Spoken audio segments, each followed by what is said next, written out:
અમારા પર સામ દામ દંડ ભેદ નીતિ બધું જ કરવામાં આવ્યું। હમણાં પણ મને જેલમાં નાખવામાં આવ્યો માત્ર ને માત્ર એ લોકો હાથે લેવા માટે, જે તોડજોડની નીતિ કરે છે લેવા માટે।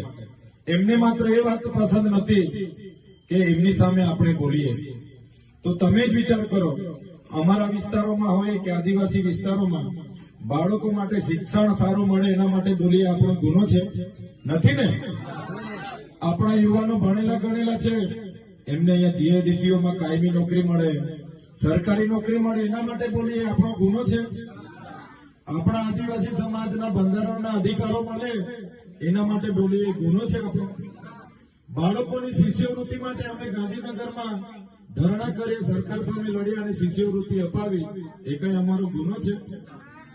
ત્યારે જ્યારે પણ આપણા લોકો માટે બોલીએ એટલે અમને આવી જ રીતના દબાવીને જેલમાં નાખવામાં આવે।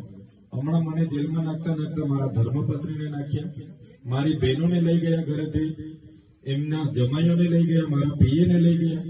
એક ધારાસભ્ય હોવા છતાં આટલું બધું એ લોકો મારી સાથે હેરાનગતિ કરે છે। આજે તમે જોઈ લો, કોઈ એવી ઘટના જ નથી ઘટી, કોઈ એવી પુરાવા જ નથી, કોર્ટે મને છોડી તો દીધા, પણ આ લોકો એવું ષડયંત્ર બનાવ્યું કે મને નર્મદા જિલ્લામાં પ્રવેશ બંધી કરી દીધી। જે વિસ્તારમાંથી હું ધારાસભ્ય ચૂંટાયો છું, ઇતિહાસમાં 1 લાખથી પણ વધારે મત મને ત્યાં મળ્યા છે, છતાંય મારા વિસ્તારમાં મારે પ્રવેશ નહીં કરવાનો।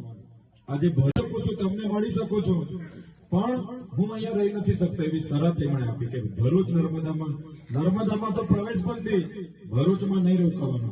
તમારામાંથી કોઈને ત્યાં પ્રોગ્રામ હોય, અમે પ્રોગ્રામમાં આવીને તમે કહો કે અહીંયા તમારે રોકાઈ જવાનું, તમારાથી ના રોકાય, અમે મહેમાન ના રહી શકીએ। આટલી બધી લોકોની હેરાનગતિ છે, ત્યારે ચૂંટણી લડીએ છીએ એટલા માટે જ આ લોકો આટલું હેરાન કરે।